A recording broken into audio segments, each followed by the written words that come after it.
तो today we are going to talk about package management. ठीक है, हम लोग आज डिस्कस करेंगे about package management. Package management क्या होता है, कैसे पैकेज मैनेजर्स बनाते हैं, ये डिस्कस करेंगे आज।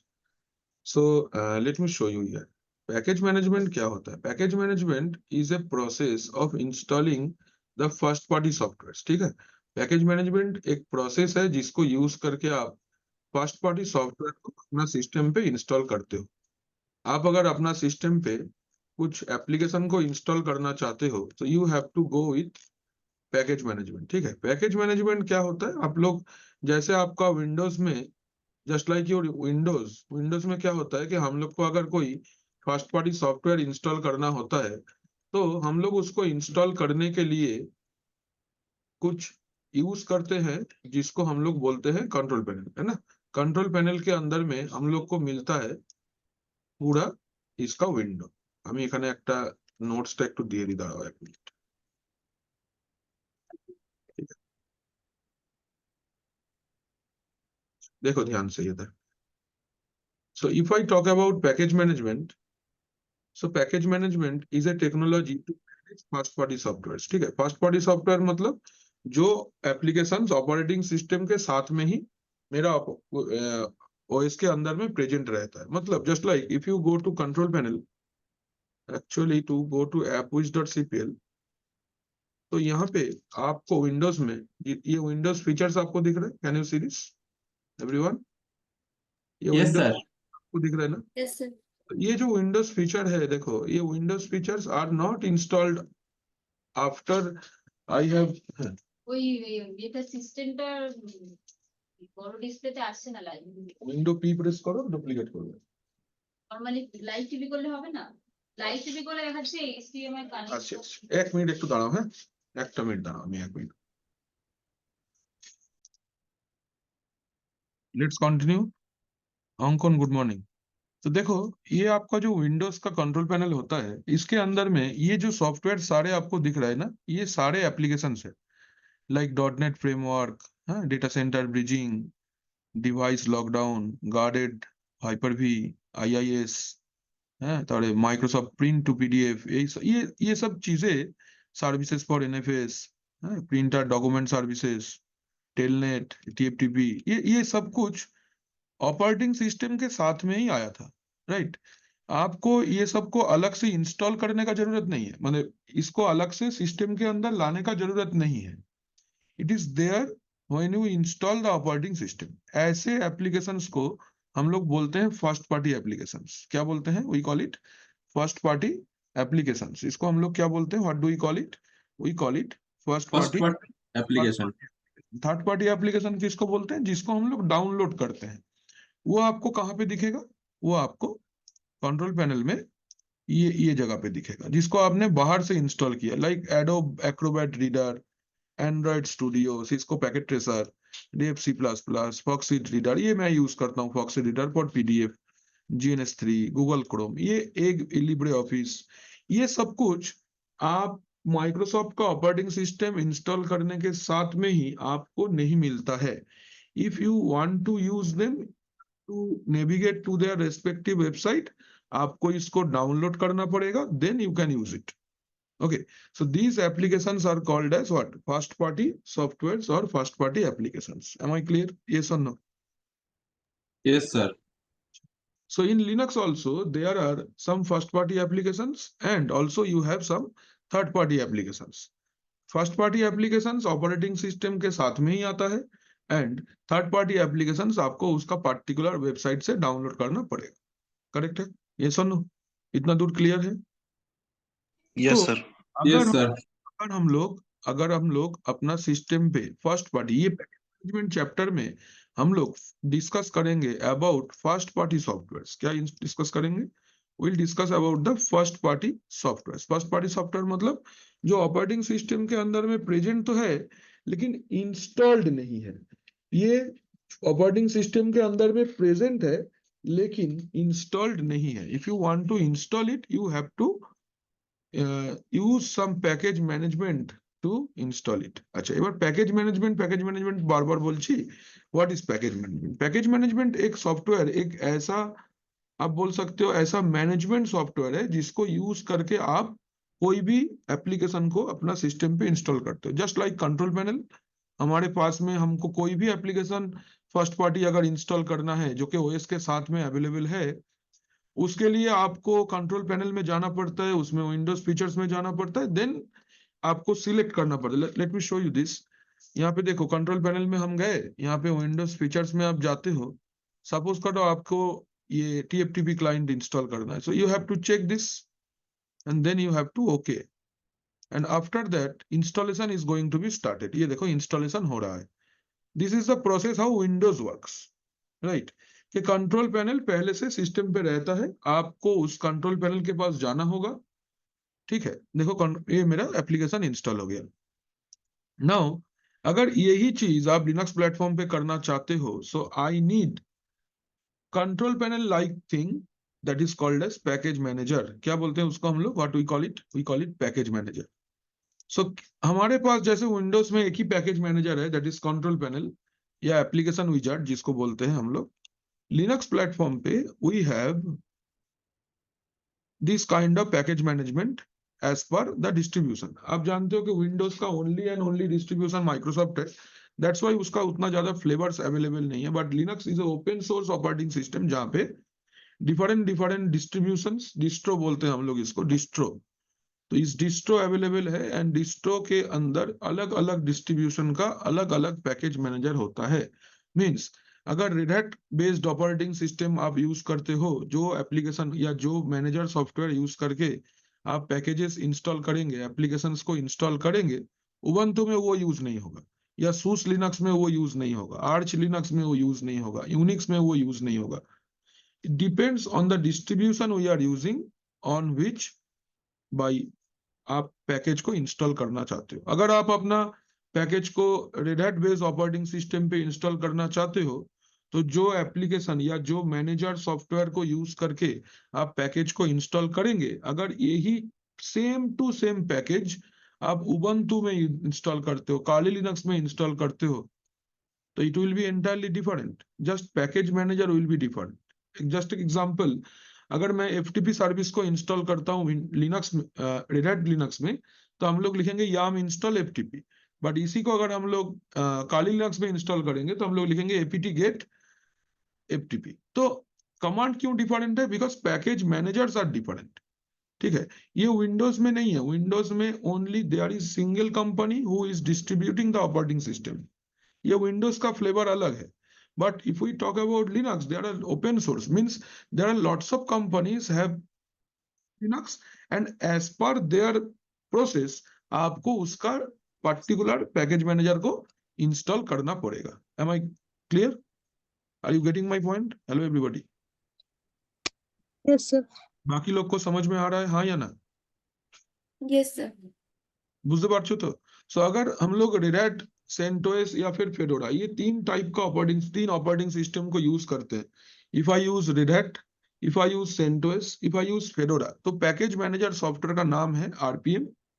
बहुत पहले था, आज के दिन में RPM का कोई यूज नहीं है। Then yum and then DNF। DNF is the latest one in from रेल 8।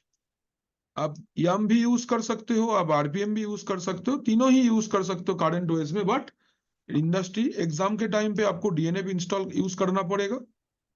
रियल टाइम इंडस्ट्री में आप याम या DNF में से दोनों में से कोई भी इंस्टॉल कर सकते हो, यूज कर सकते हो। But in all their RPM is obsolete. RPM आज के दिन में यूज नहीं होता।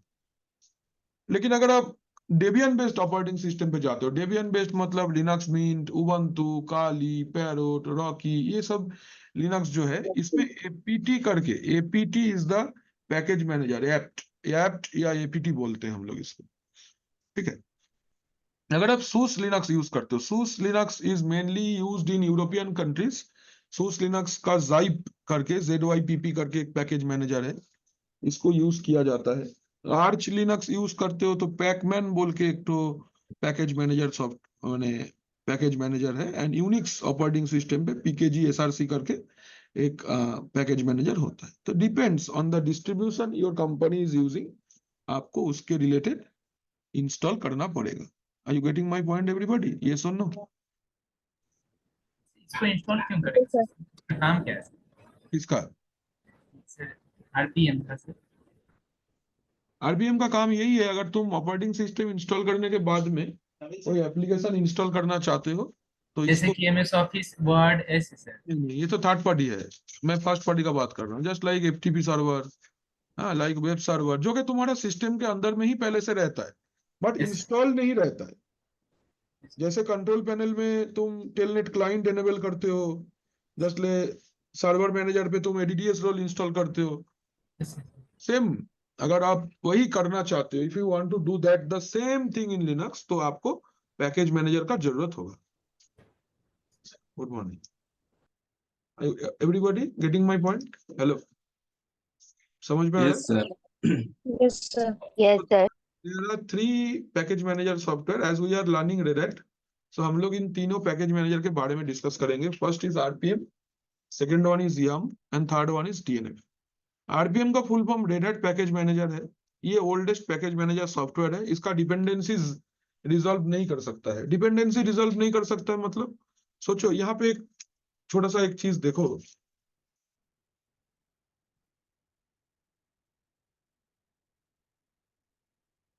जैसे सोचो I want to install a package called a.rpm,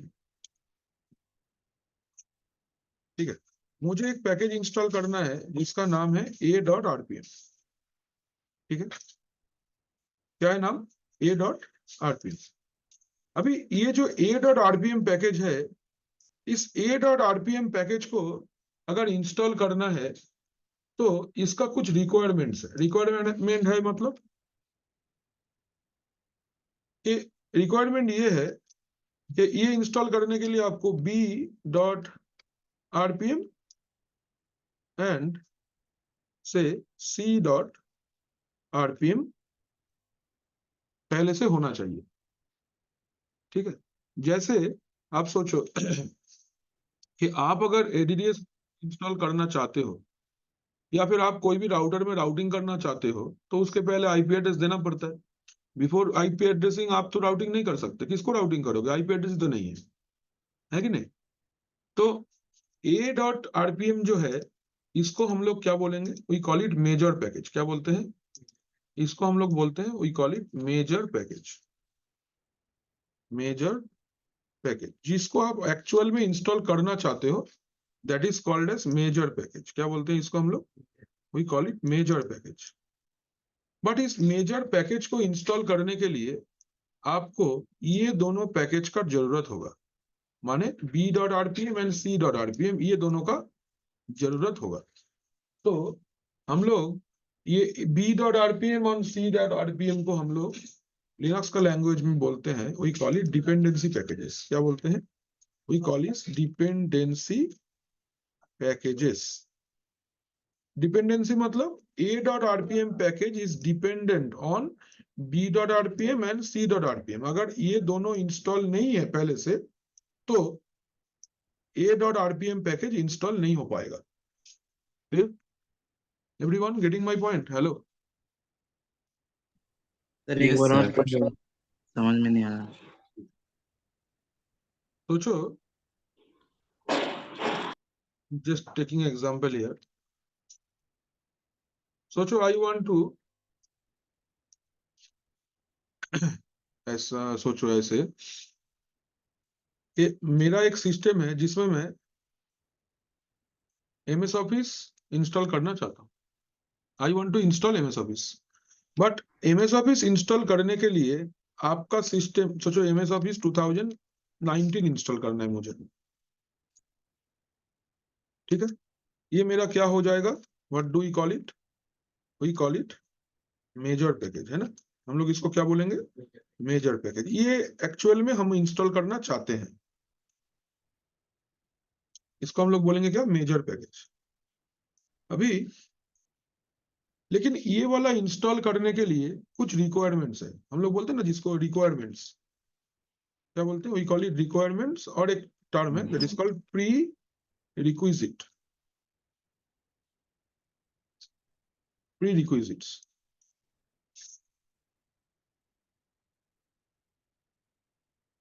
इसको हम लोग बोलते हैं क्या, प्री रिक्विजिट। प्री रिक्विजिट मतलब क्या होता है, वो ऊपर वाला पैकेज को इंस्टॉल करने के लिए मुझे और क्या क्या चाहिए होगा। तो फर्स्ट थिंग मुझे चाहिए .NET फ्रेमवर्क, ये आपको चाहिए।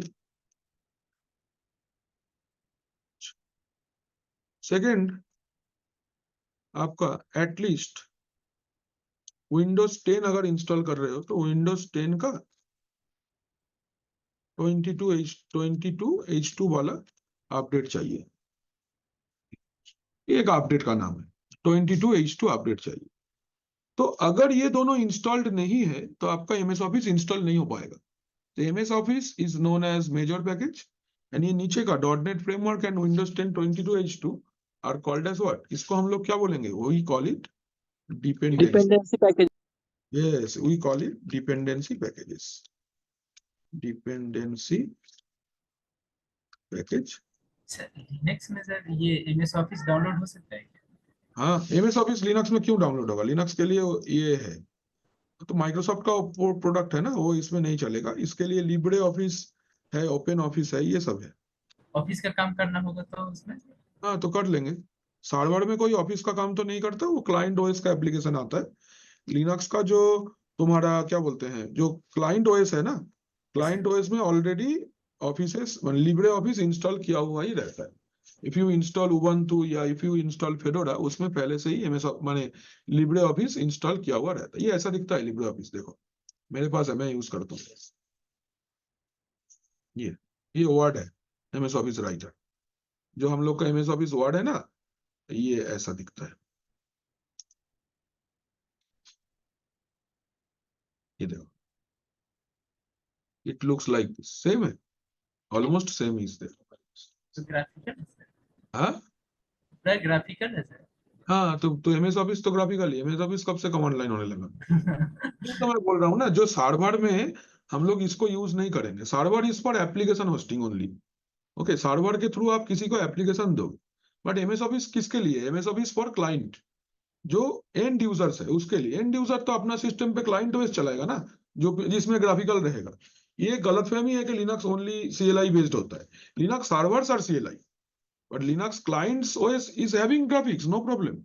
Fedora है ग्राफिक्स, उबंटू का ग्राफिक्स आता है, मिंट का ग्राफिक्स आता है, तो ग्राफिक्स है। तो हम लोग यूज नहीं सर्वर के लिए करते। कमांड लाइन सर्वर के लिए कमांड लाइन, यस, जिसमें हम लोग सर्वर इंस्टॉल करेंगे।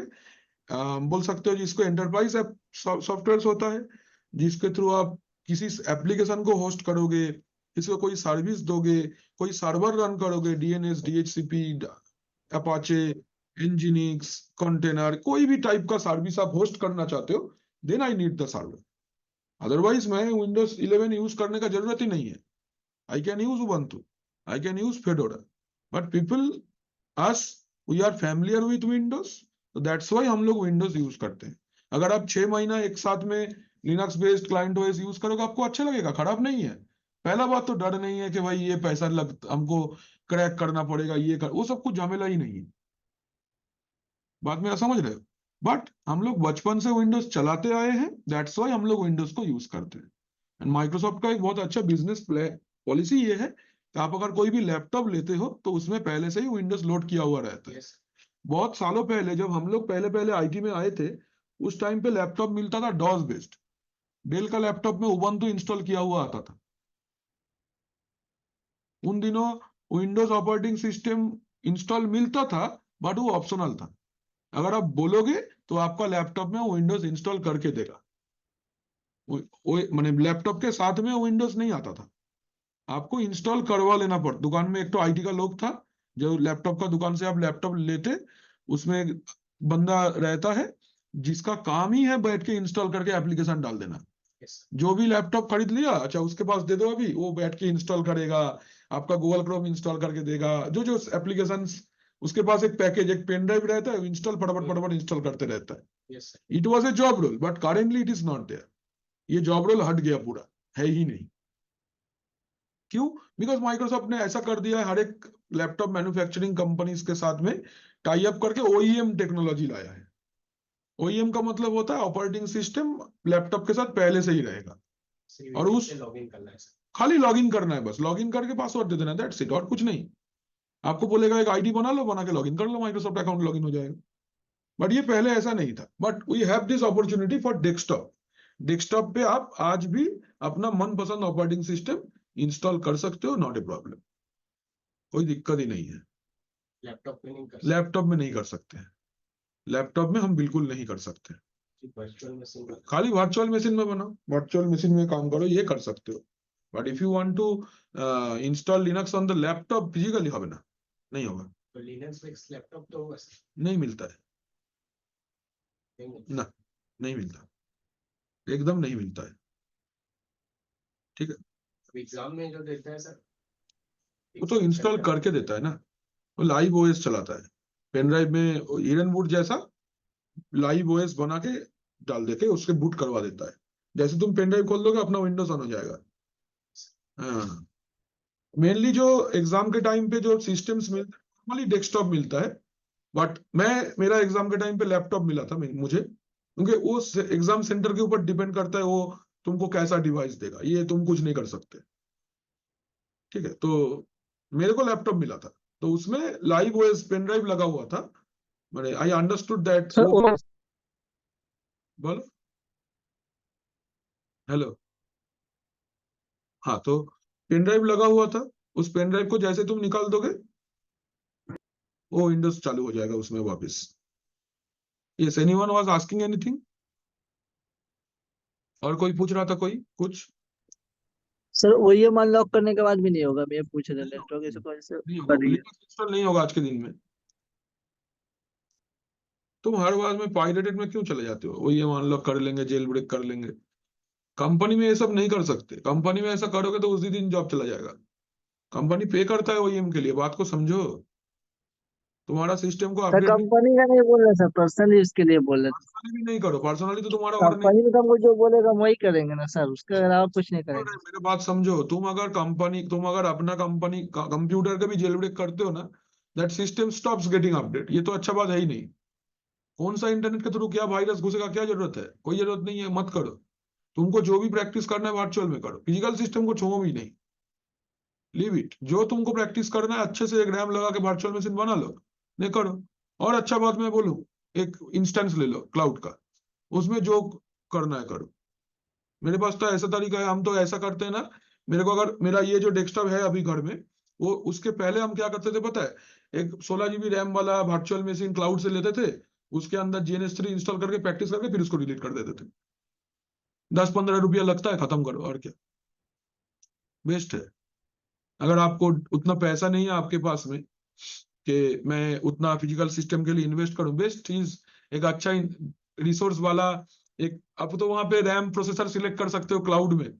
आप एक 16 GB रैम वाला सिस्टम ले लो, वर्चुअल मशीन, अभी उसमें इंटरनेट एक्टिवेट रहता ही है। तुमको जो सॉफ्टवेयर डाउनलोड करके उसमें प्रैक्टिकल करके डिलीट कर दो, खत्म। चाहे सिस्टम कितना भी बूढ़ा हो, उससे कोई मतलब नहीं रहता। कोई मतलब नहीं है, 2 GB रैम इंटरनेट चलने से मतलब है खाली। हाँ। बट वो समझ के करना पड़ेगा, लेकिन अच्छा खासा बिल आएगा उसका, वो फ्री नहीं है। AWS प्रोवाइड करता है। हाँ, तो लेकिन फ्री थोड़ी है। AWS का जो फ्री टियर अकाउंट है उसमें तुमको 2 ही GB का रैम मिलेगा। ज्यादा लोगे तो पैसा देना पड़ेगा। लेकिन क्या है, पैसा थोड़ा थोड़ा लगता है, ज्यादा नहीं, 10, 15, 20 रुपया, 100 रुपया, 50 रुपया लगता है ऐसे, वो मैनेजेबल है। लेकिन अभी तुमको मैं बोलूंगा 50,000 इन्वेस्ट करके एक system low, that is difficult. ये है बात। तो ये पार्ट क्लियर है। पैकेज मैनेजर क्या होता है? पैकेज मैनेजर रेड में हमको फर्स्ट पार्टी सॉफ्टवेयर इंस्टॉल करके देगा। So in today we are going to see the package manager software के अंदर में क्या रहता है। अच्छा, फर्स्ट इज कि हम लोग कल माउंट करना सीखे थे। माउंट करना सीखे थे, इसका मतलब ये है कि हम लोग अगर पैकेजेस कहां पे रहता है मेरा सिस्टम पे packages are kept in DVD. DVD माने ISO इमेज जो है, उसके अंदर में सारे के सारे पैकेजेस रहता है। तो चलो डीवीडी को माउंट करके देखते हैं कहां पे पैकेजेस है। ठीक है, तो this is my system, let me just start this. कल जिस सर हम लेबल माउंटिंग करने का कोशिश किए सर, हुआ नहीं सर हमसे। क्या? लेबल माउंटिंग बोले ना साफ करने के लिए, हाँ, नहीं हो रहा था सर। मेरा तो हो जाता है। तो एक बार बता दीजिए ना। करो, 2-3 बार ट्राई करो।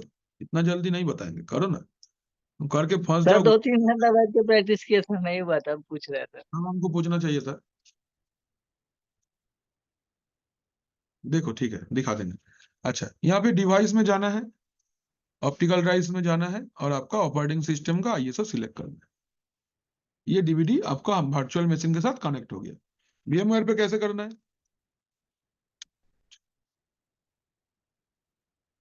अगर आप VMware में करते हो ये चीज, डीवीडी कनेक्ट करने वाला ऑप्शन क्या है?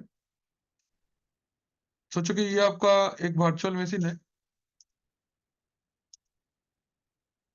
पहले ऑन कर लेना।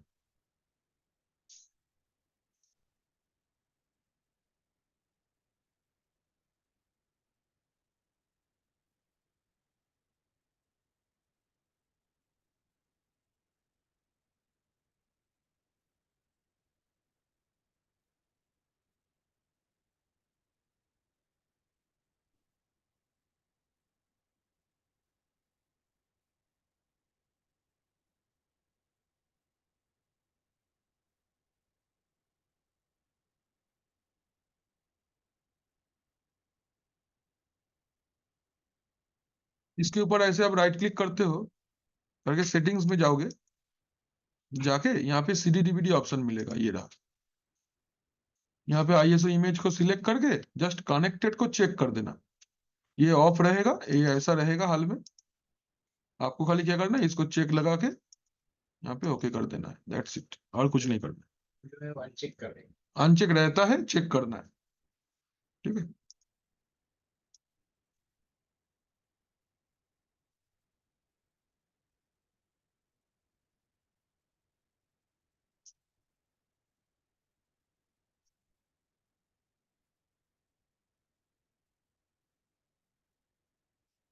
जब सर सर्वर में काम होता है तब उस वक्त कौन सा सिस्टम दिया जाए? हाँ? उस वक्त कौन सा सिस्टम दिया जाए? कौन सा सिस्टम मतलब? लैपटॉप या डेस्कटॉप, लिनक्स? मतलब सर्वर होस्टिंग के लिए तो मेन फ्रेम सर्वर रहेगा, डेटा सेंटर में रैक सर्वर से रहता है। लैपटॉप पे तो तुम एक्सेस करोगे, तुम्हारे सिस्टम पे विंडोज और लिनक्स तो कोई फायदा नहीं है, फर्क नहीं पड़ता। एक्सेस तो तुम उसको नहीं करोगे, एक्सेस तुम सर्वर को करोगे SSH के यूज करके। तुमको विंडोज मिले, लैपटॉप डेस्कटॉप मिले, लैपटॉप मिले, कुछ फायदा नहीं है, कोई टेंशन ही नहीं है। विंडोज में से तुमको मैंने SSH करना सिखा दिया है, वो लिनक्स में से भी SSH करना सिखा दिया है। सर्वर तो डेटा सेंटर पे रहेगा, तुमको उसको एक्सेस करना है खाली। हम लोग सीख रहे हैं कि सर्वर बनाना कैसे है। तो रहेगा डेटा सेंटर पे, OS इंस्टॉल हो जाएगा फिजिकली, उसके ऊपर में तुमको 1 बाय 1 काम करना है, IP देख के SSH को ऑन करके तुमको छोड़ देना है। अभी उसको रिमोट एक्सेस करेंगे और उसमें जो जो कॉन्फ़िगरेशन लगेगा वो करना पड़ेगा। देखो तो कौन सा कमांड यूज करके हम लोग चेक करेंगे मेरा डीवीडी कनेक्ट हुआ है कि नहीं? Command is BLK ID। क्या कमांड है? BLK ID। ये देखो कहाँ पे दिखेगा आपको, लेट मी शो यू। ये देखो यहाँ पे dev SR0 वाला लाइन ध्यान करो। Can you see this line? dev SR0, ये सुनो, ये है आपका डीवीडी ड्राइव का नाम, ठीक है। ये है आपका डीवीडी ड्राइव का नाम। इसके साथ में देखो एक लेबल है, can you see this label? देखो ISO इमेज का नाम है रेल 9.91 बेस OS, है ना। टाइप में देखो क्या है, ये ISO 9660, ये ISO इमेज है। दैट मीन्स ये डीवीडी ड्राइव के अंदर में ये ISO इमेज कनेक्ट हो चुका है। Is it clear? इस डीवीडी ड्राइव के अंदर में ये ISO इमेज कनेक्ट हो चुका है। अभी कनेक्ट होने से तो आपको पता है, ड्राइव बनने से ही आप उसको एक्सेस नहीं कर पाओगे। आपको क्या करना पड़ेगा? What you have to do? You have to, बोलो क्या करना पड़ेगा? File system sir. अरे ना, फाइल सिस्टम রয়েছে, माउंट करना पड़ेगा। करना पड़ेगा सर। अच्छा चेंज कर ले হবে, तो इसको माउंट करना पड़ेगा। तो हम लोग एक बार इसका IP चेक कर लेते हैं। It is 192.168.56.102। Let me connect it from the physical system so that I can show you properly. तो एकदम छोटा छोटा दिख रहा है।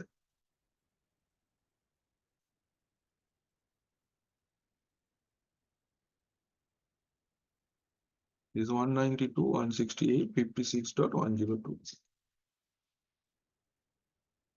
student data। Everyone can see my screen ना? अभी दिख रहा है सबको मेरा स्क्रीन? यस और no? Yes, sir. Yes, Yes, sir. अच्छा, चलो रूट में चलते हैं। SU स्पेस माइनस, देखो I am connected to root, मैं रूट में आ गया हूं। अभी आपको देखना है, चलो BL के आईडी से आप देख सकते हो डेव SR0 में आपका DVD कनेक्टेड है, हाँ या ना?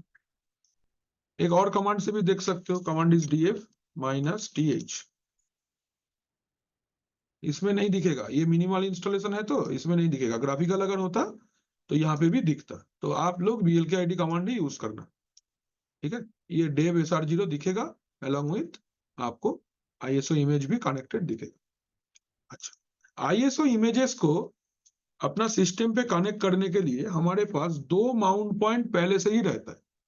आप अगर चाहोगे तो आप फोल्डर बना के इसको माउंट कर सकते हो, लेकिन सिस्टम के अंदर में पहले से 2 माउंट पॉइंट माने 2 फोल्डर रहता ही है ये DVD को कनेक्ट करने के लिए। क्या क्या नाम है? एक का नाम है मीडिया, एक का नाम है MNT। एक का नाम है क्या? मीडिया, एक का नाम है MNT।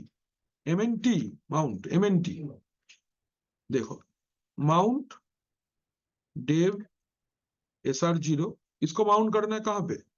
सपोज मैंने /MNT में माउंट किया तो माउंट हो गया।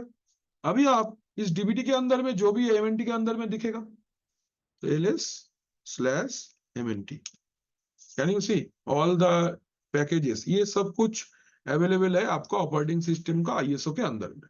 अब बोलोगे सर इतना पैकेज कहाँ पे है? ये जो पैकेजेस है ना, ये दोनों फोल्डर के अंदर है। एक का नाम है एपस्ट्रीम, एक का नाम है बेस OS। क्या नाम है? एक का नाम है एपस्ट्रीम, एक का नाम है बेस OS।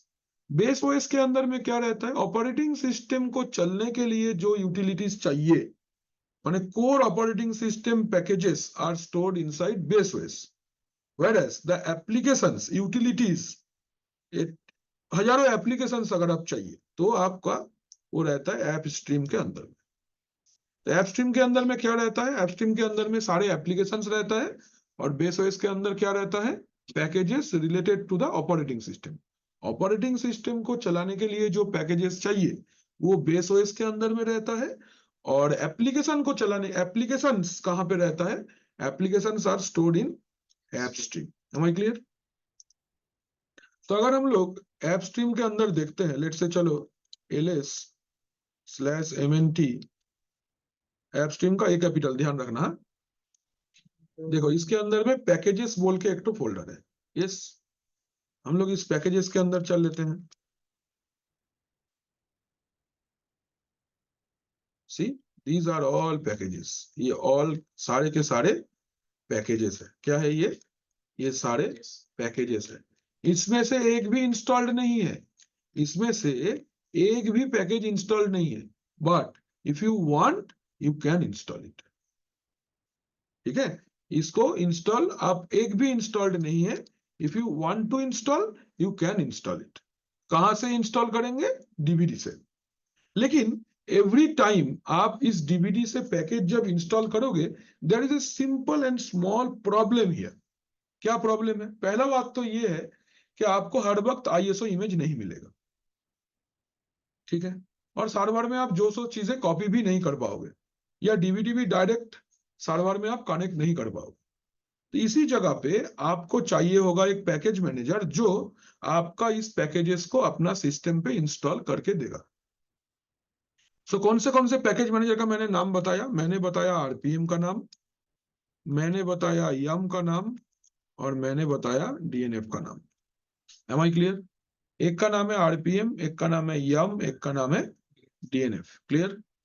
एक का नाम है YUM, एक का नाम है RPM, और एक का नाम है DNF। ठीक है, RPM is the oldest package manager software in Red Hat। Red Hat का सबसे ओल्डेस्ट पैकेज मैनेजर सॉफ्टवेयर कौन है?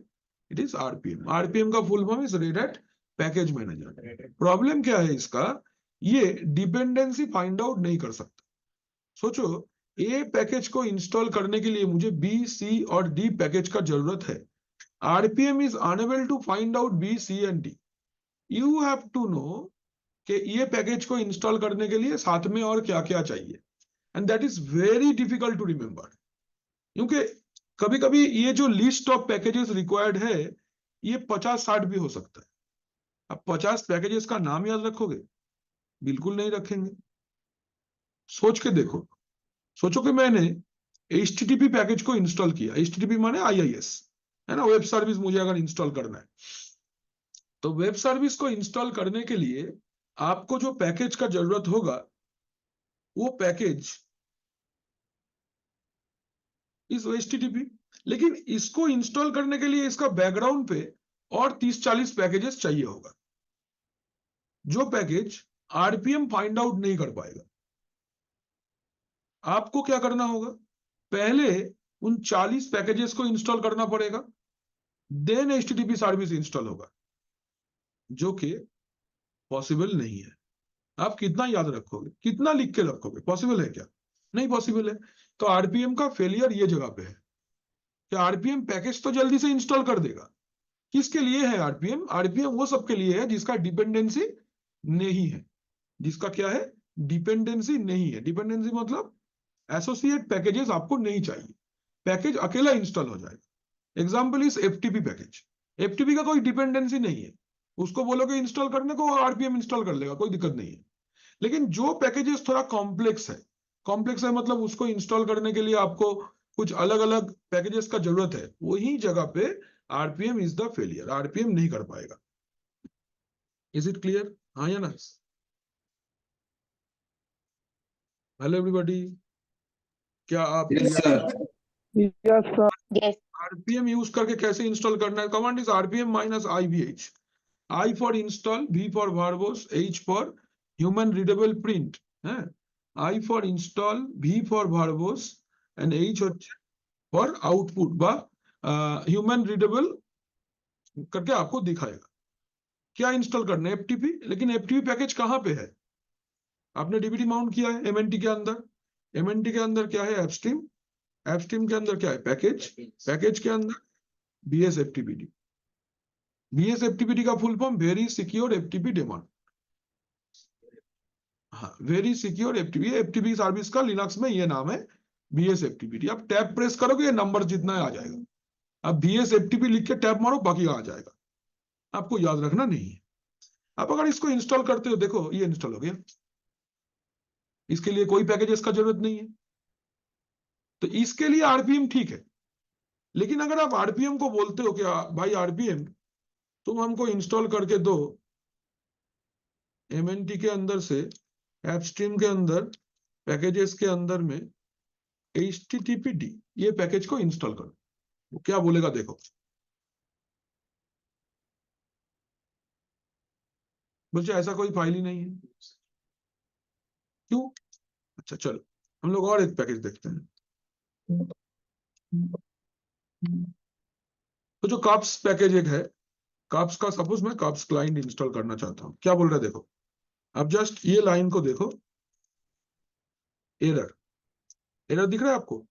क्या बोल रहा है? फेल्ड डिपेंडेंसी,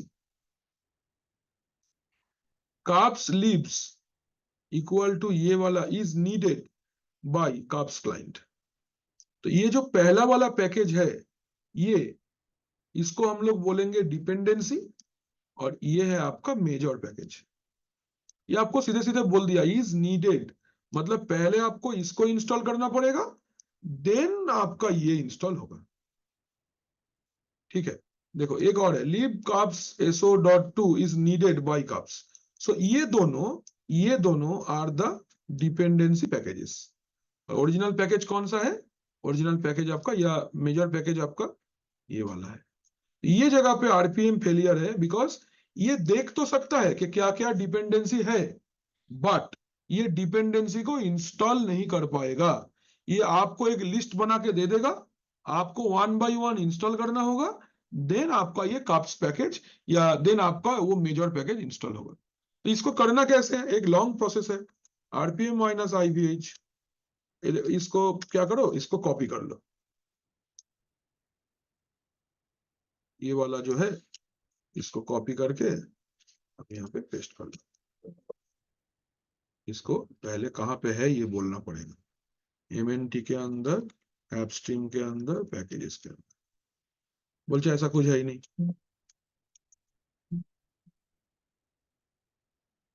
देखो पैकेजेस के अंदर ऊपर वाला देखते हैं, कप्स हाइफन लिप्स,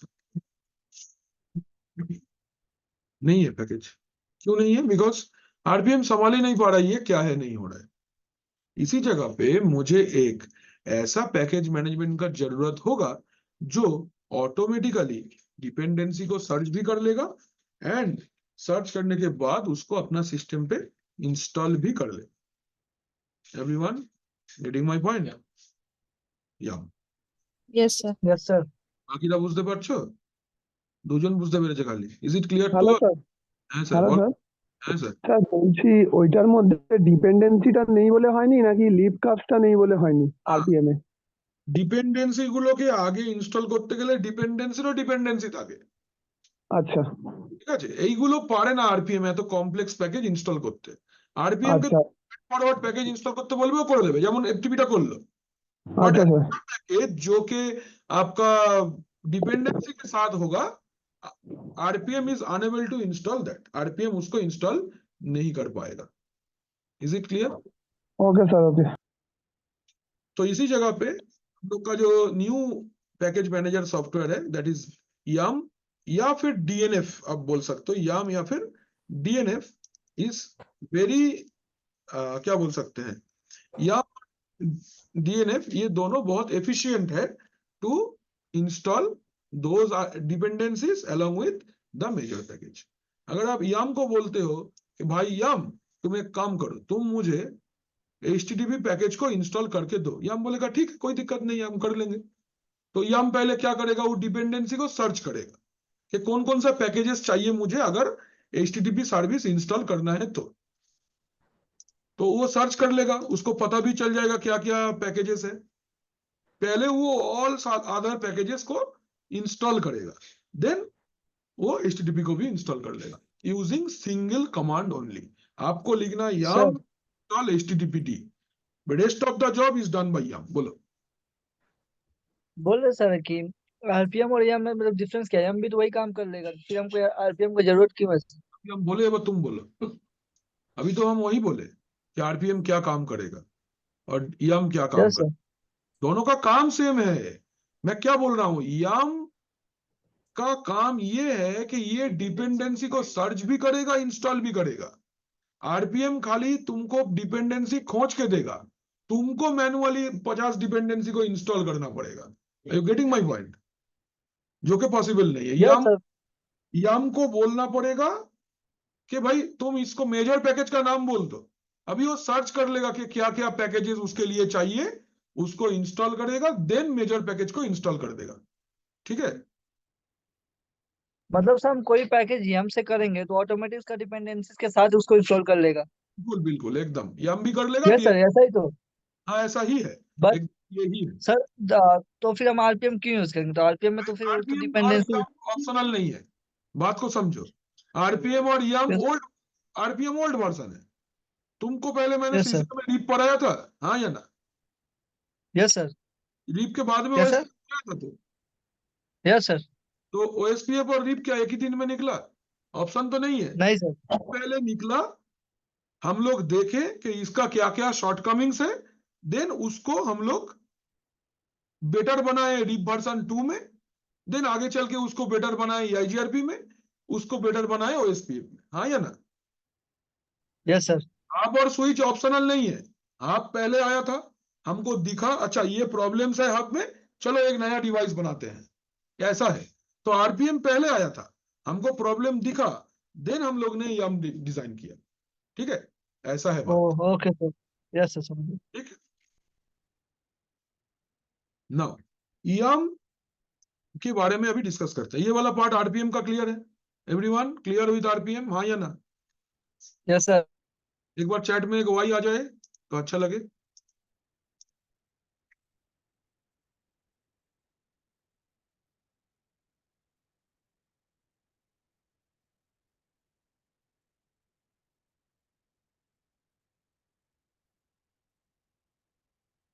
ठीक है, चलते हैं आगे। Let's talk about YAM.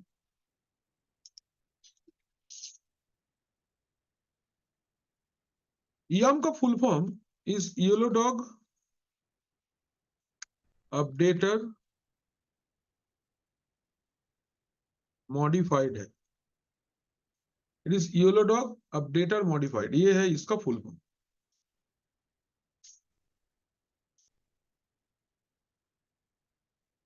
It is the full form of YAM, yellow dog updater modified.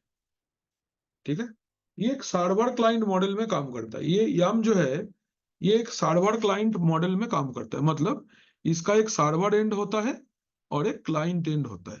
ठीक है, ये YAM जो है ये सर्वर क्लाइंट मॉडल में काम करता है। एक को हम लोग जो सर्वर होता है, एक को हम लोग बोलते हैं, we call it YAM server, और जो क्लाइंट होता है उसको हम लोग बोलते हैं YAM क्लाइंट। ठीक है, तो किसी का डिसएडवांटेज नहीं दिखता जब तक उसका लूप ना मिले। करेक्ट है, ये सही है। अच्छा, तो YAM server and YAM client.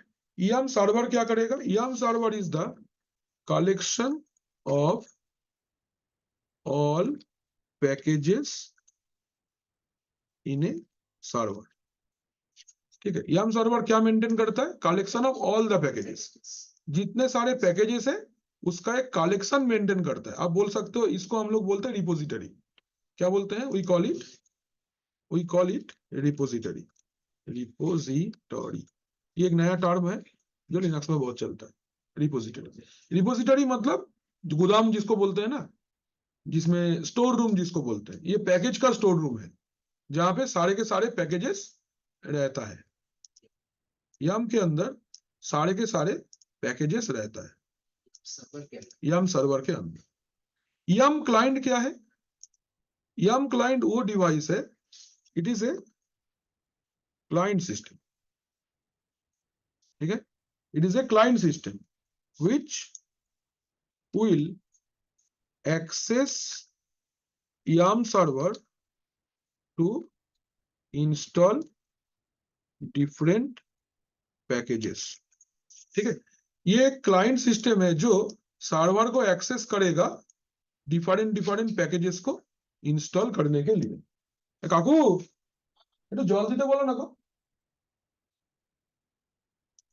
ठीक है, YAM क्लाइंट का काम क्या है? इसका काम ये है, YAM क्लाइंट का काम क्या है? इसको अगर कोई भी पैकेज का जरूरत होगा तो ये सर्वर को एक्सेस करके अपना सिस्टम पे डाउनलोड करेगा। क्लियर? यस और no? Hello everybody. Yes, sir. Server Yes, sir. Yes, sir. Server and client. Server क्या होगा? जो पैकेज को कलेक्ट करके एक जगह पे रखेगा, और क्लाइंट क्या होगा? सर्वर को उसको जब कोई पैकेज इंस्टॉल करना रहेगा वो सर्वर को एक्सेस करेगा, पैकेज को डाउनलोड करके अपना जगह पे इंस्टॉल कर लेगा।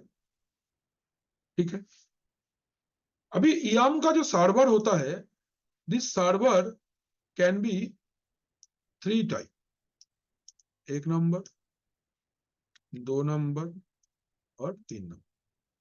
Clear? YAM server is of 3 types. First is Red Hat public YAM server. Public YAM server. Red Hat का अपना YAM server है ऑनलाइन पे। Red Hat का अपना YAM server है। ठीक है, Red Hat public YAM server। इसको एक्सेस कैसे करेंगे?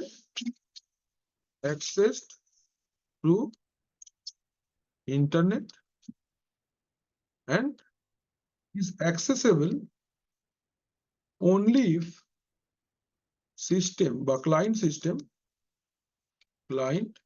system is registered to Red Hat portal।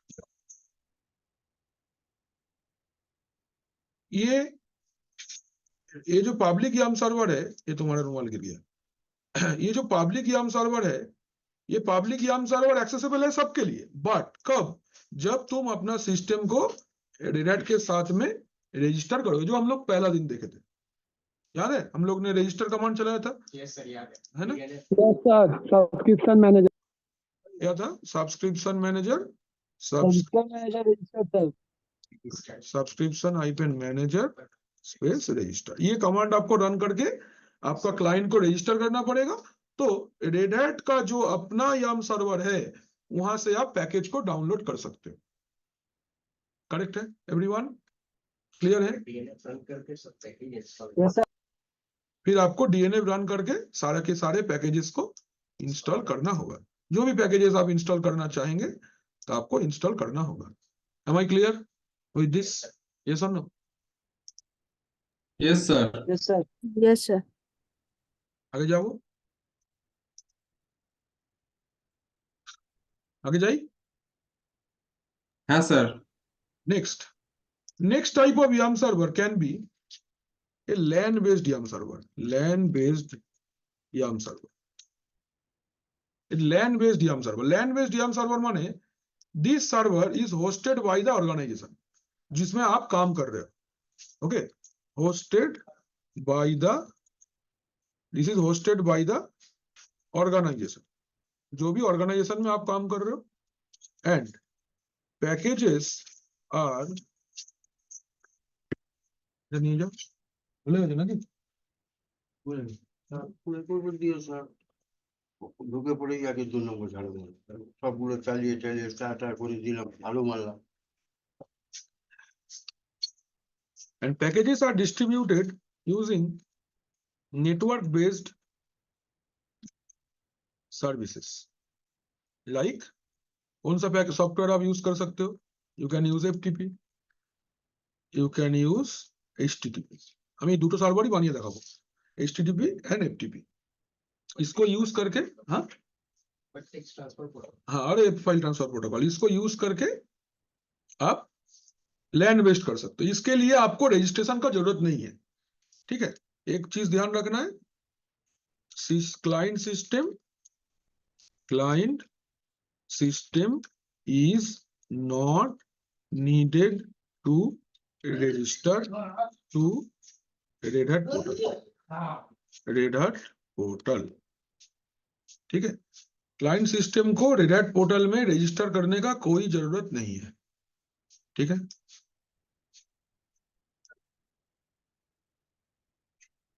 Am I clear everybody? ये आपका लोकल सिस्टम पे रहेगा। This will be there in your local system. ये आपका लोकल सिस्टम पे रहेगा। ठीक है, Am I clear? All? Hello everybody? ये सेकेंड टाइप का YAML सर्वर आपको क्लियर है? ये आपका Yes, sir. ऑर्गेनाइजेशन के अंदर रहेगा। ठीक है,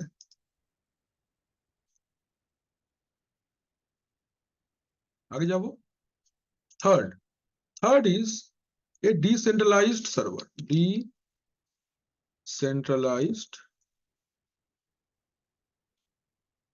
decentralized server ये क्या है? It is installed on the local client system for a temporary purpose and real time पे it is not used। ये वाला जो तरीका है it is real time पे यूज नहीं होता, ध्यान रखना। it is not used in real time, ये रियल टाइम पे यूज नहीं होता है। रियल टाइम पे सबसे ज्यादा अगर यूज होता है तो ये लैन बेस्ड जो है। ठीक है, ये लैन बेस्ड जो याम है इसी को सबसे ज्यादा यूज किया जाता है। Am I clear everybody? हाँ या ना? Yes, sir. बाकी ना सवाई और इसका तो ये YAML सर्वर हो गया। Yes, sir. ये आपका एक YAML सर्वर का टेक्नोलॉजी हो गया एंड ये वाला डिसेंट्रलाइज्ड हो गया।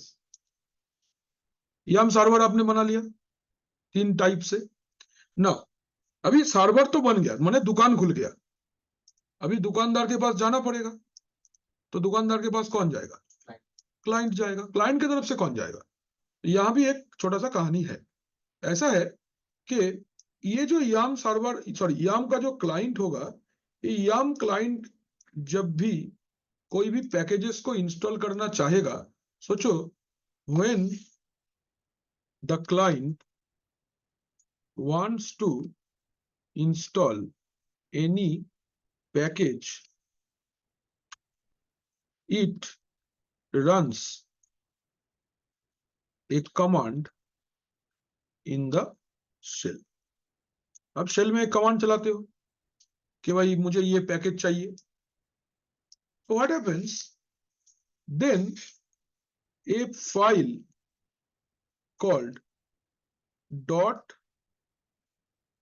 .repo, a file जिसका एक्सटेंशन है .repo, becomes active and searches for a server from which it will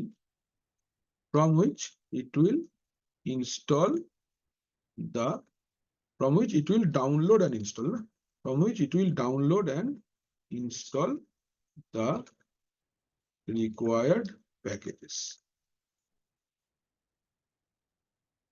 तो क्लाइंट की तरफ से .repo करके एक फाइल रहेगा जो एक्टिव हो जाएगा और क्या करेगा और सर्वर को एक्सेस करेगा. तो क्लाइंट एक्सेस करेगा नहीं, क्लाइंट के तरफ से एक जन रहेगा जिसका नाम है .repo, वो फाइल क्या करेगा, ये काम करेगा. क्लाइंट से डॉट रिक्वेस्ट, रेपो रिपोजिटरी को एक्सेस करेगा ना सर? हाँ, डॉट रेपो रिपोजिटरी को एक्सेस करेगा सर्वर का. .repo ये तुम्हारा जो ऑनलाइन या ऑफलाइन या डिसेंट्रलाइज्ड रिपोजिटरी है, इसको एक्सेस करने के लिए आप इस .repo फाइल का इस्तेमाल करेंगे. यस और नो? क्लियर है? Yes sir. ये वाला चैप्टर में अभी हम लोग ये .repo फाइल along with ये सर्वर्स को बनाना सीखेंगे. Am I clear everybody? हाँ या ना? अब बताओ मुझे, हम लोग क्लियर हैं? Yes. सब लोग क्लियर हैं? Yes, sir. Let me just copy this to your doc. आपका डॉक में मैं ये वाला जो हमने डिस्कस किया इसको कॉपी कर देते हैं. ठीक है, ये याम का पूरा डिटेल्स मैंने इधर पे लिख दिया है. आप अगर कभी चाहो तो इसको एक्सेस कर सकते हो. ठीक है, तो हम लोग अभी एक यम बनाएंगे. अच्छा, is it clear to all? Yes sir. Ajay, तुम्हारा मम्मी पापा कहाँ पे रहते हैं? मेरे मतलब तुम उन्हीं लोग के साथ रहते हो ना? हाँ, अच्छा. कहीं नहीं. हाँ? निकलते नहीं हूँ, इधर आपका वर्क फ्रॉम होम है. अच्छा, ठीक है. क्या करते हैं पापा तुम्हारे? अभी प्लम्बर है. अच्छा, 29 को थोड़ा मम्मी या पापा को थोड़ा खाली रहने बोलना.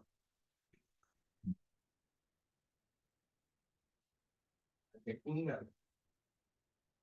ठीक है, हम बोल देंगे कितने बजे आना है. Is it clear to all? समझे सब लोग? हाँ या ना? थोड़ा कैमरा ऑन करना सब लोग जरा एक बार, फिर हम लोग इसका सर्वर का प्रैक्टिकल देखते हैं. Everyone please turn on your camera once. सब लोग अपना अपना एक बार कैमरा ऑन करो, जरा देख ले क्या है सब लोग. बैनर्जी दा, सहवाज, अनस पूरा अंधेरा में है. तो राकेश सोने तो नहीं रहा? अंबिकता घूम पाच्छे? ना सर. ना सर. तस्नीम, साधना ठीक है, मुन्ना को दिख गया, ज्योति, अरे সাপুই ভাই বোনেরা কই? এই তো দেখা যাচ্ছে শর্মিষ্ঠাকে. পিঙ্কি ঠিক আছে, ज्योति को देख लिए हैं. रीप अनम्यूट करो बाबा. কি কোথায়? रीप, সাগর, সোহম পাল, আরে ঐন্দিলা ম্যাডাম কেমন আছেন? নমস্কার. আপনাকে ভালো আছেন? আপনি মাইক মিউট করে ভালো আছেন জিজ্ঞেস করলে কি করে উত্তর দিই বলুন? ভালো স্যার. হ্যাঁ ভালো তো, আচ্ছা নমস্কার সবাইকে. সোহম পাল একটু আনমিউট করো বাবা. এই তো. Yes sir. পিতা কেমন আছো? কৌশিক, দীপান্বিতা, স্যার ভালো আছি. হ্যাঁ কৌশিক, দীপান্বিতা কোথায়? निशांत कहाँ हो भाई? Yes sir. अरे थोड़ा मुंह दिखाओ यार, क्या ही तुम बाकी लोग सब कैमरा ऑन कर रहे हैं, अपना अपना झटापट कैमरा ऑन करो फटाक से एकदम जल्दी से, उतना टाइम थोड़ी है, 40 मिनट है, याम सर्वर बनाना है कि मजाक हलवा थोड़ी है, जल्दी करना है। ये रहा, दिख गया दिख गया दिख गया, बस ठीक है। Thank ना क्या छुप जाते हो, काट लेंगे क्या तुमको? बाकी अरे चक्रवर्ती मैडम नमस्कार, আপনাকে দেখতেই পাইনি। আরে কোলন নাকি? বাহ বাহ, বাবা হঠাৎ কি ব্যাপার, পথ ভুলে এলে নাকি গো? তো না সকালে না স্যার, শরীর খারাপ ছিল স্যার। এসো আমার কাছে, তুমি মারধর খাচ্ছ না বলে জায়গায় আসছো না ঠিক, তুমি না এসো। স্যার, ওটার জন্য না স্যার, শরীর খারাপ ছিল স্যার অনেকদিন ধরে। কি হয়েছে শরীরে? কেন স্যার, জ্বর জ্বর ছিল স্যার। আজকে আজকে রাস্তায় বেরিয়ে 1 গ্লাস নর্দমা জল খেয়ে নাও, দেখো শরীর একদম দৌড়তে শুরু করবে। 2-4টে বিক্রিয়া শরীরের ভিতর না হলে শান্তি হচ্ছে না তোমার। এই বেশি ডিস্টিল ওয়াটার খাচ্ছে বলেই এমনটা হচ্ছে। এরকম কিছুই না 1 স্যার। গ্লাস ভালো নর্দমার জল খেয়ে নাও, দেখো শরীর একদম দূর স্যার, কি সব বলছেন, কি সব বলছেন? না না। আর তুমি এই তুমি একটা বড় ডাক্তারকে ডেকে জিজ্ঞেস করো যে আমার স্যার এটা বলেছে যে 1 গ্লাস নর্দমার জল সব শরীর ঠিক করে দেয়। তোমার জল নাকি স্যার? একদম হাই থেকে কি তুলতে সব হবে, বলছেন ক্লাস, স্যার? বুঝলে? জিজ্ঞেস করো না, বিশ্বাস না হলে কোনো ডাক্তারকে, তুমি একই মাছি थोड़ी समस्या है। चलो देखो, छोटा गाना जिसको बोलते हैं। हाँ चलो, हम लोग पहले आज FTP बेस्ड याम सर्वर बना के देखेंगे। तो this will be our topology. मेरा एक बेसिक नेटवर्क रहेगा, ये मेरा नेटवर्क स्विच है,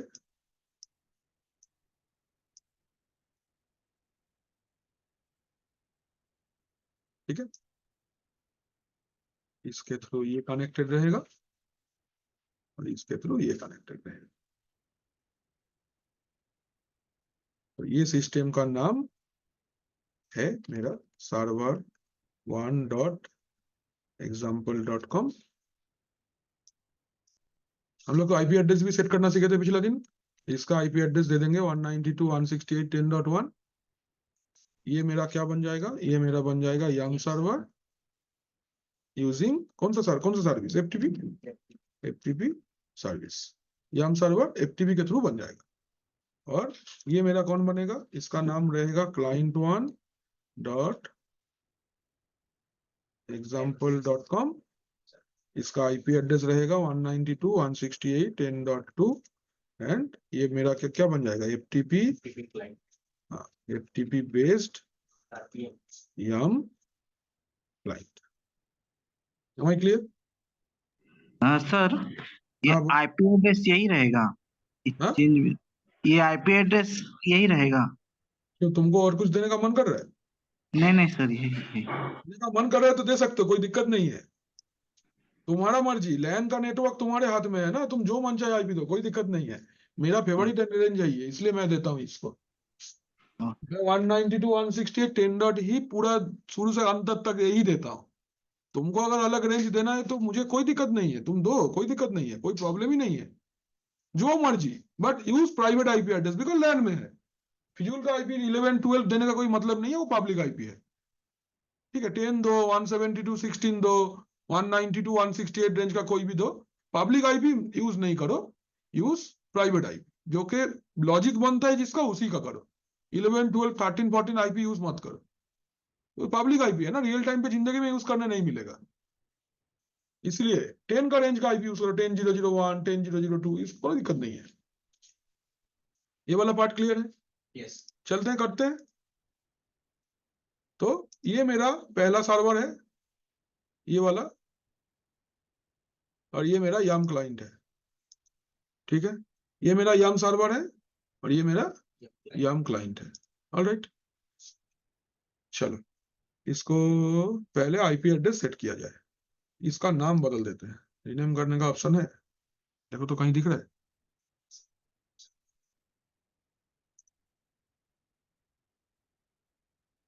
सेटिंग में मिलेगा सर, ना कहाँ मिलेगा? सेटिंग में जाके सर रीनेम का ऑप्शन कुछ भी नहीं दिख रहा है आजकल।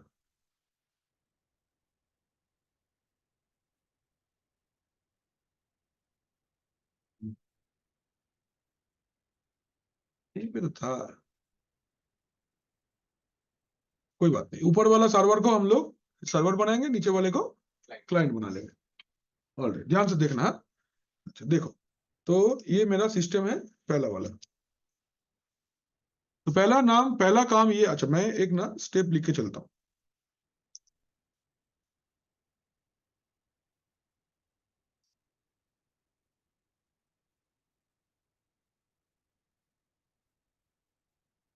तो steps to configure yum server, हम लोग यम सर्वर बनाना देखेंगे। Step number 1, setup IP address. कौन सा पार्ट में कर रहे हैं? ये सर्वर 1 पे कर रहे हैं, server1.example.com। ये मेरा पहला सिस्टम है, इसमें अंदर हम लोग प्रैक्टिकल करेंगे।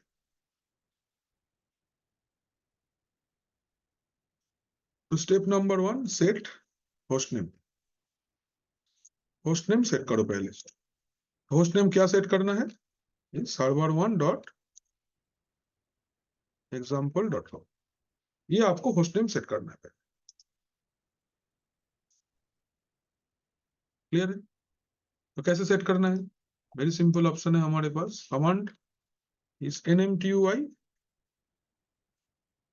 इसके अंदर देखो सेट होस्ट नेम ऑप्शन है, यहाँ पे आपको नाम खाली बदल के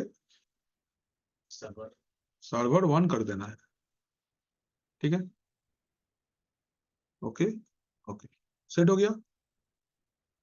क्विट हो गया ना? एक बार लॉग आउट कर लो, देन एक बार लॉग इन कर लो।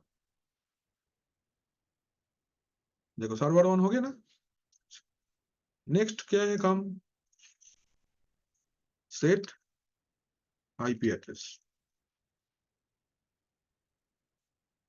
कौन सा आईपी सेट करना है? 192.168.10.1/24, ये आईपी एड्रेस सेट करना है आपको। ठीक है, ये करना हम लोग पिछले दिन देखे थे कैसे करना है। NMTUI में जाकर बिल्कुल, nmtui, एडिट ए कनेक्शन, एडिट IPv4, इसको मैनुअल कर देंगे, देन शो, देन एड्रेस क्या था? 192.168.10.1/24। गेटवे में 192.168.10.100 डाल देते हैं, DNS सर्वर 8.8.8.8।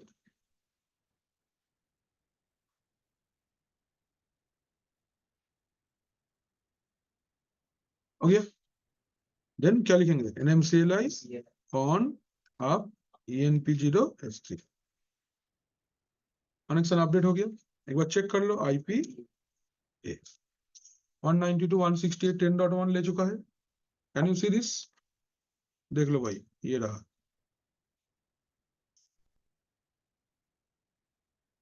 सर हाँ सर बोलो। हाँ बोल रहे सर, ये नेटवर्क कनेक्टिविटी करने के लिए जो आपने NMCLI किया है ये तो ओरेकल में रहेगा और VM में 160 हो जाएगा ना? DNS ENPS 160। 160 हो जाएगा।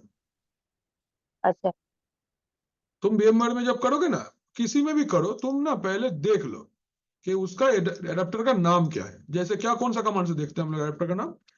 क्या कमांड लिखते हैं बोलो? इस nmcli show. NMCLI EN yes कौन nmcli कौन शो टू चेक, एंड उसको ऑनलाइन करने के लिए nmcli कौन अप। देखो यहाँ पे ग्रीन कलर का दिख रहा है आपका लैंड अच्छा कार्ड का नाम ENP0S3, है कि नहीं? एकदम ब्राइट ग्रीन कलर के हाँ पित्ते हाँ के। बस ये काम हो गया। तो आईपी एड्रेस आपने सेटअप कर लिया, बड़े अच्छे। NMTUI में भी दिखा रहा है सर नेटवर्क एडेप्टर। हाँ, कनेक्ट डीवीडी ऑफ रेल लाइन का डीवीडी कनेक्ट कर लो। ठीक है, रेल लाइन का डीवीडी कनेक्ट कर लो। कैसे करना है कनेक्ट, मैं दिखाया पहले। डिवाइस ऑप्टिकल ड्राइव कनेक्टेड ही है। अभी step 4 mount the DVD to slash MNT में भी करो, एमएनटी में ही करो। आप चाहो तो मीडिया में भी कर सकते हो, एमएनटी में भी कर सकते हो, आपका मर्जी, कोई दिक्कत नहीं है। Mount the DVD to slash MNT. क्या कमांड यूज होगा ये काम करने के लिए? Mount dev SR0 slash media, sorry MNT. Already mounted बोल रहे हैं, तो मेरा ये वाला काम हो गया। इसको ना अभी हम लोग एक काम करते हैं, इसका जो एडाप्टर है ना, सेटिंग्स में जाके ना इसको लैन एडाप्टर में चेंज कर लेते हैं। ये होस्ट ओनली है ना, इसको ना इंटरनल एडाप्टर में ले लो, इंटरनल नेटवर्क। लैन 01 करके एक नेटवर्क बना लेना, बना के इसमें रखना, तो ये एकदम प्राइवेट रहेगा। एक बार आईपी चेक कर लो। हाँ, 10.1 স্যার এটা ডিএনএ যদি করি তাহলে ল্যানে ফেলে দেবো শুধু? है, खाली लैन सेगमेंट फेले देवे। ये वाला हो गया। अच्छा, अभी नेक्स्ट जो काम आपको करना है that is to install FTP package. आपको नेक्स्ट क्या करना है? एफटीपी पैकेज को इंस्टॉल करना है। Install FTP. नेट करके रखना है ना, VMware पे कोई दिक्कत ही नहीं है, कुछ करने नहीं, एक बार में नेट कर लो, क्योंकि ऑटोमेटिक आईपी डिस्ट्रीब्यूट हो जाएगा ना, इसलिए कुछ भी करो, कोई दिक्कत नहीं है। इंस्टॉल एफटीपी पैकेज কিভাবে করব? इंस्टॉल एफटीपी पैकेजটা ना, डीएनएफ सर्वर तो कहाँ है अभी? तुम तो डीएनएफ सर्वर बना रहे हो, ठीक है? तो पहले आरपीएम माइनस IVH, क्या कमांड? स्लैश, किसमें माउंट की हो डीवीडी को? एमएनटी में। एमएनटी के अंदर क्या रहता है? अपस्ट्रीम, उसके अंदर पैकेजेस, देन VS FTPD। हो गया? एफटीपी पैकेज इंस्टॉल हो गया। तो एफटीपी पैकेज इंस्टॉल कैसे होगा? इंस्टॉल एफटीपी पैकेज कैसे इंस्टॉल करना है? RPM minus IVH slash MNT upstream, then packages, then VS FTPD। देखिए, एक टैब प्रेस कर देना, आ जाएगा। क्लियर? नेक्स्ट हो गया। जॉब नंबर 6 या स्टेप नंबर 6 क्या करना है? ये करना है कि आपका पैकेज तो इंस्टॉल हो गया एफटीपी। नाउ जैसे ही एफटीपी पैकेज इंस्टॉल होता है, सिस्टम के अंदर में एफटीपी के लिए एक स्टोरेज बन जाता है। तो यहां पे स्टेप 6 ना लिख के एक नोट बोल के लिखो। Note, when we install FTP package, system allocates a default location for the service। कौन सा लोकेशन है? The location is /var FTP pub। ठीक है, ये लोकेशन ऑलरेडी सिस्टम आपको एलोकेट कर देता है। कहां पे? भार के अंदर, एफटीपी के अंदर पब। हम लोग जब डायरेक्टरी स्ट्रक्चर डिस्कस किए थे तब मैंने आप लोग को बोला था कि भार एक ऐसा लोकेशन है जो नेटवर्क बेस्ड सर्विसेज को होस्ट करने का काम पे लगता है। ठीक है,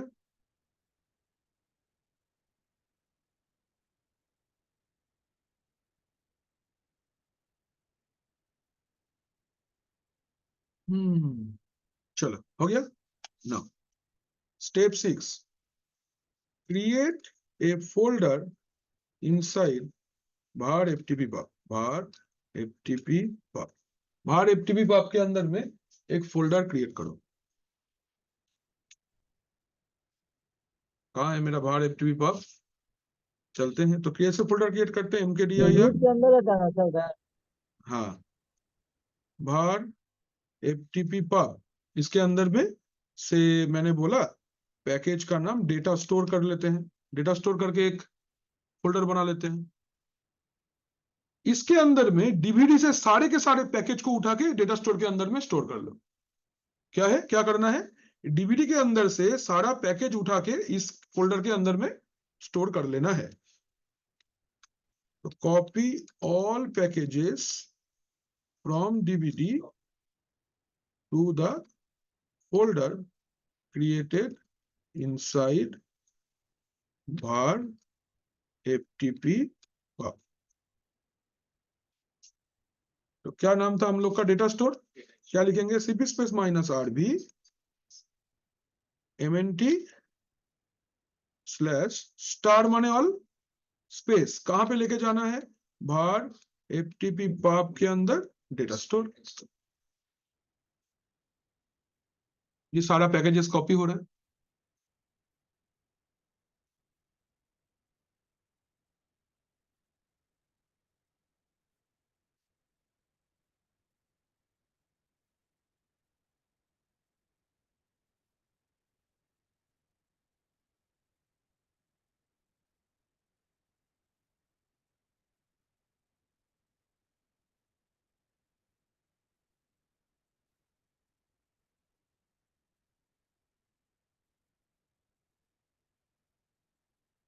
HTTP सर्वर और लोकल YAML सर्वर मैं कल दिखा दूंगा, ठीक है।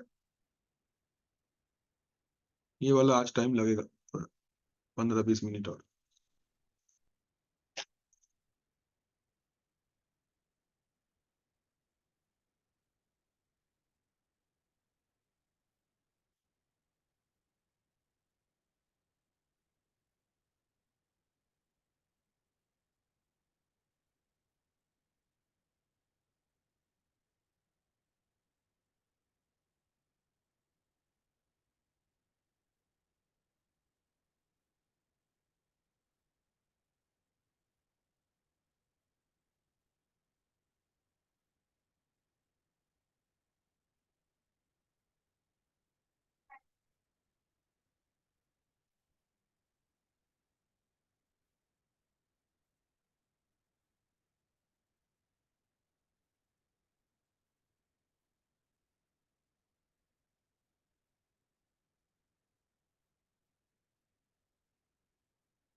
इतना ही पैकेज है सर।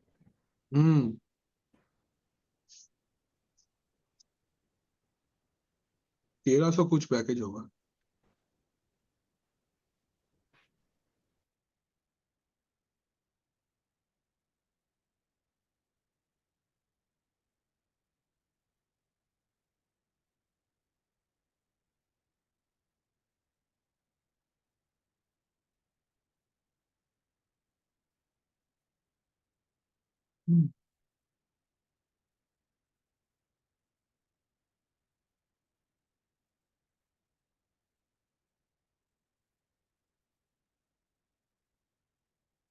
हो गया, पैकेजिंग सारा कॉपी हो गया। अभी क्या करना है, step 2, step next, allow anonymous access to FTP. allow anonymous access to FTP, क्योंकि क्लाइंट जब इसको एक्सेस करेगा तब यूजर नेम पासवर्ड नहीं देगा, इसके लिए बिना यूजर नेम पासवर्ड वाला एक्सेस को अलाउ करना होगा। ठीक है, एनोनिमस एक्सेस का मतलब होता है मीन, नहीं समझ में आया, धीरे धीरे बोलो। স্যার এটা কেন করতে হবে স্যার? কারণ আমি যখনই এফটিপি ক্লায়েন্ট এফটিপি সার্ভারকে অ্যাক্সেস করবে তো ইউজার নেম পাসওয়ার্ড লাগবে, বাট আমি user name password based access চাই না, তখন অ্যানোনিমাস অ্যাক্সেসটা এনেবল করতে হয়। Means when the client will access the server through FTP, no username password will be asked, कोई भी यूजर नेम पासवर्ड नहीं मांगा जाएगा। तो ये काम कैसे करना है? FTP का एक फाइल है दैट इज VIM खुल रहा है क्या इसमें? VIM etc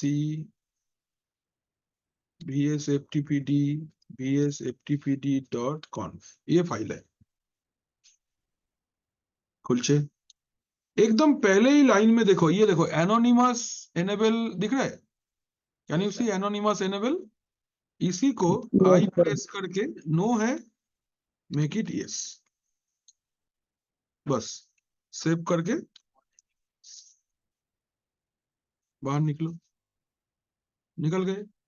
अभी एफटीपी सर्विस को रिस्टार्ट करो, systemctl restart vsftpd, systemctl enable vsftpd, हो गया। सर्विस का स्टेटस चेक करो, systemctl स्टेटस vsftpd एक्टिव है, सर्वर एंड पे और कुछ नहीं करना है, done complete, server and is done. हम लोग लिख रहे थे 9 नंबर में क्या करना है, restart the FTP service, 10 number में एनेबल द एफटीपी सर्विस। ये हो गया सर्वर का configuration. Let's move to the client configuration. चले सर्वर क्लाइंट 1 है ना, क्लाइंट 1.example.com पे अभी क्या करना है, ये मेरा क्लाइंट सिस्टम है। नंबर 1 सेट होस्ट नेम,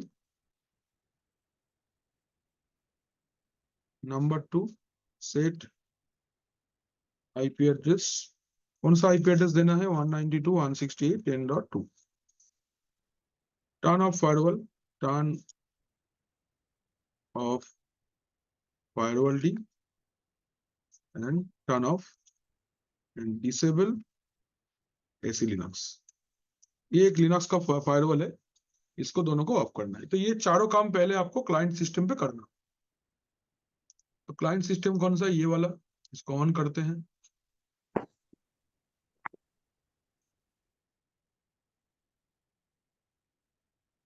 ये क्लाइंट सिस्टम को ऑन कर लेते हैं।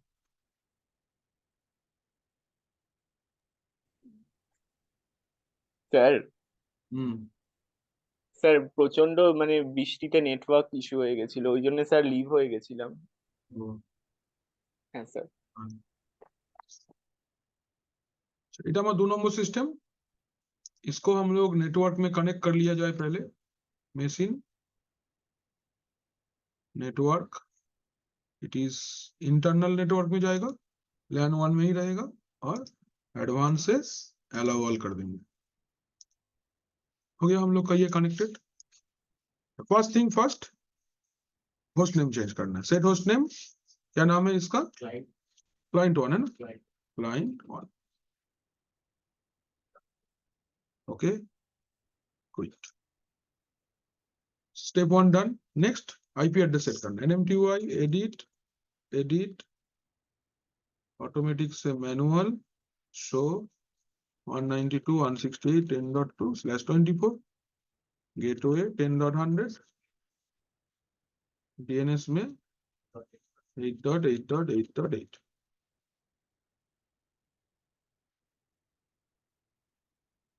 क्विट, NMCLI कॉन्सो ENP0S3 है ऑरेंज कलर में, माने डेक्टिवेटेड नहीं है। NMCLI कॉन अप ENP अब हो गया। एक बार अभी चेक कर लो, ग्रीन हो गया ना। एक बार कनेक्टिविटी चेक करो सर्वर 1 के साथ, एक बार लॉग आउट करके लॉग इन कर लो पहले, तो होस्ट नेम एक्टिवेट हो जाएगा। रूट देखो क्लाइंट 1 आ गया ना। अभी एक बार कनेक्टिविटी चेक करो, पिंग 192.168.10.1 आराम से पिंग ले रहा है। अभी क्या है, फायरवॉल ऑफ करना है, क्या कमांड था, systemctl stop firewall d, then systemctl disable firewall d, बंद हो गया। एक बार चेक कर लेंगे status, systemctl status firewall d, कुछ नहीं दिख रहा है। नेक्स्ट SE Linux को मैनेज करना है, चेक करना है कैसे, गेट एनफोर्स, एनफोर्सिंग है, इसको डिसेबल करना है, कैसे करेंगे, vim etc sysconfig then SE Linux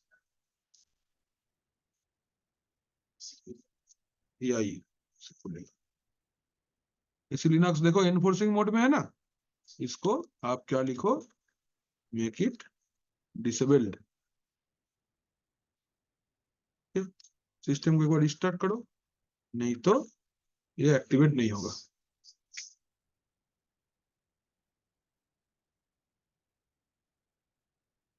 minimal install करने का ये फायदा, फटाफट रिस्टार्ट होता है। ग्राफिकल में क्या है, घूमता रहता है पूरा। স্যার আমাদের টেক প্রোর কিছু রেজাল্ট এসেছে? না এখনো তো না, কালকে পর্যন্ত না, আজকে আর দেখিনি এখনো। মেল আসলে সার্ভিসার বলবেন, চিন্তা নেই। रुको बोलना, अभी एक बार गेट एनफोर्स करके देख लो, फायरवॉल आपका SE Linux ऑफ हो गया, दिस इज डिसेबल्ड। अभी क्या करना है, ये तो चारों काम हमने कर लिया।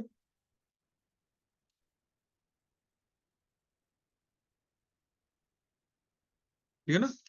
Step 5, configure, create and configure the repo file, create and configure the repo file, create and configure the repo file.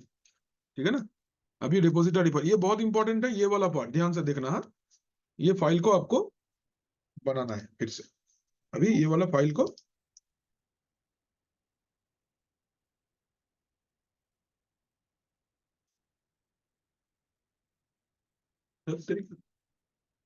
करे। देखो कौन सा लोकेशन पे वो फाइल रहता है, ETC के अंदर में yum.repos.d करके एक फोल्डर रहता है, उसके अंदर रहता है। चलते हैं पहले, cd etc yum.repos.d ls करो। देखो redat.repo, ये फाइल क्या करता है, ये सिस्टम को अगर रजिस्टर्ड है तो ये वाला रेपो एक्टिवेटेड रहता है, अगर रजिस्टर्ड नहीं है तो हमको अपना रेपो कॉन्फ़िगर करना पड़ेगा। तो कैसे करेंगे, vi suppose local dot repo, आप कुछ भी नाम दो, कोई दिक्कत नहीं है, बट डॉट रेपो देना होगा। आगे इसके अंदर आई प्रेस कर दिए, अभी यहाँ पे ऐसे लिखो, नाम दो कुछ भी एक, suppose app stream name equal to app stream repo. Important चीज this third line, base URL equal to ftp:// IP address देना है सर्वर का 192.168.10.1, उसके अंदर में पब के अंदर में डेटा स्टोर के अंदर में एक फोल्डर है दैट इज एप स्ट्रीम। ध्यान से देखो, ऐप का A कैपिटल, स्ट्रीम का S capital, enabled equal to 1 and GPG check माने डिपेंडेंसी चेक करेगा कि नहीं। हाँ, then it is base OS, name दे दो एक base OS repo, then base URL is ftp://192.168.10.1/datastore/base OS का B कैपिटल और OS दोनों ही capital. enabled equal to 1, GPG check equal to 0। हो गया, सारा कॉन्फ़िगरेशन लिखा है, डोंट वरी, बन गया मेरा। अभी यम को रिफ्रेश करना होगा, कैसे करेंगे? यम क्लीन ऑल,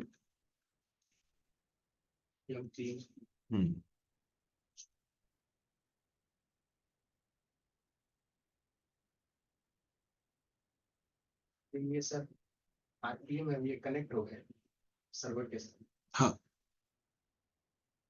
जो मतलब पैकेज चाहिए वो आराम से डाउनलोड कर पाए। दिखा देंगे करके। अभी पहले तो भीम इंस्टॉल करेंगे, भीम इंस्टॉल करना सबसे जरूरी है ना, कलर ही नहीं दिख रहा है।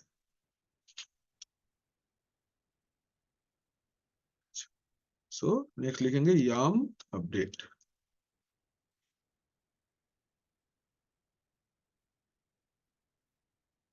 बोल रहा है सिस्टम रजिस्टर्ड है, अभी रजिस्टर हटा लेंगे, कोई दिक्कत नहीं है। अगर इसमें आउटपुट नहीं आया तो हम लोग सिस्टम को रजिस्टर, आप लोग जब करोगे ना सिस्टम को रजिस्टर मत करना,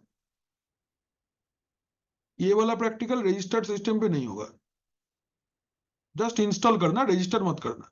और अगर किसी का सिस्टम रजिस्टर्ड है तो अनरजिस्टर कर लो, तो command will be subscription manager unregister.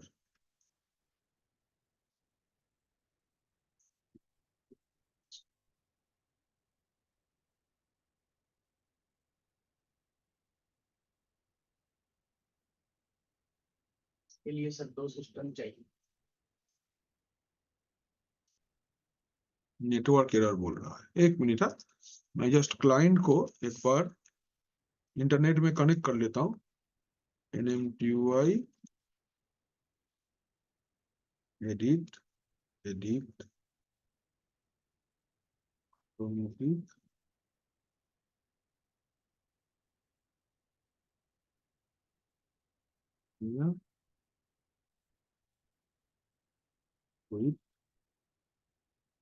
पर अभी पहले इसको सेटिंग्स में जाके, ये मेरा सिस्टम पे ये प्रॉब्लम होगा क्योंकि मैंने इसको पहले रजिस्टर करके रखा था, दैट्स वाई।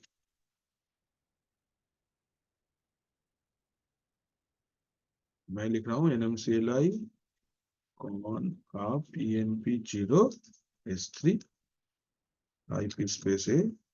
अभी लिखेंगे सब्सक्रिप्शन मैनेजर अनरजिस्टर। हो गया रजिस्टर्ड। अभी एक बार चेक कर लेंगे सब्सक्रिप्शन मैनेजर लिस्ट, ये अननोन बोल रहा है, मतलब ये नहीं पहचानता। चलो अभी अब उसको फिर से अपना नेटवर्क में लेके आते हैं, settings, network, internal, okay, NMTUI edit automatic से manual show address 192.168.10.2/24 gateway 192.168.10.100 DNS 8.8.8.8।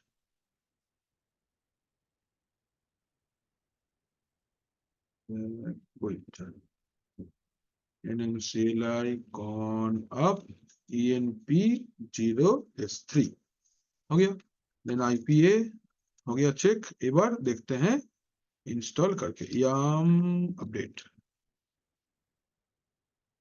बोल रहा है इसको एक्सेस नहीं कर पा रहा है, ये इसलिए एक्सेस नहीं कर पा रहा है ये बिकॉज पहला सिस्टम का शायद FTP ऑन, फायरवॉल ऑन है।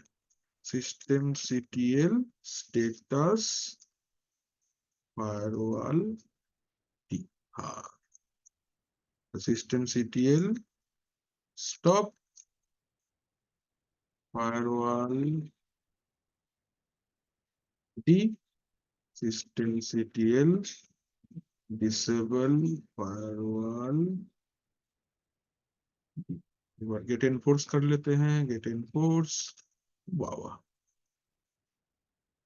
अभी एक बार देखते हैं, अगर नहीं हुआ तो हम लोग इसको एसडीएनएस को ऑफ करेंगे। हाँ हो गया, ठीक है, कंप्लीट दिखा रहा है।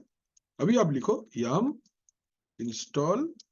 अच्छा पहले देख लो मैं इंटरनेट से एक्सेस कर पा रहा हूँ कि नहीं। इंटरनेट नहीं है, 8.8.8.8 को पिंग नहीं जा रहा है, मतलब इंटरनेट नहीं है।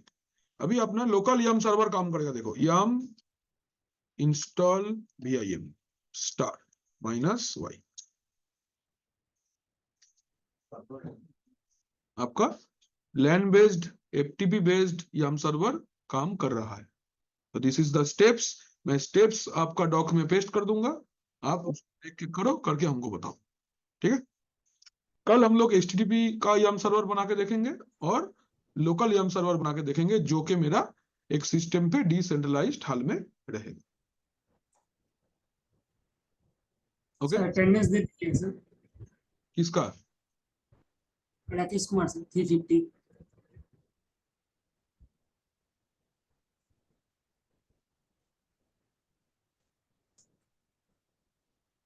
सर लास्ट क्लास भी नहीं हुआ है सर।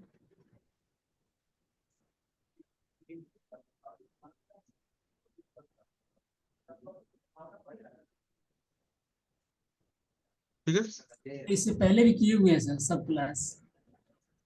ठीक है, देखते हैं। ये वाला बात हमको देखना पड़ेगा, फिर हम मानेंगे।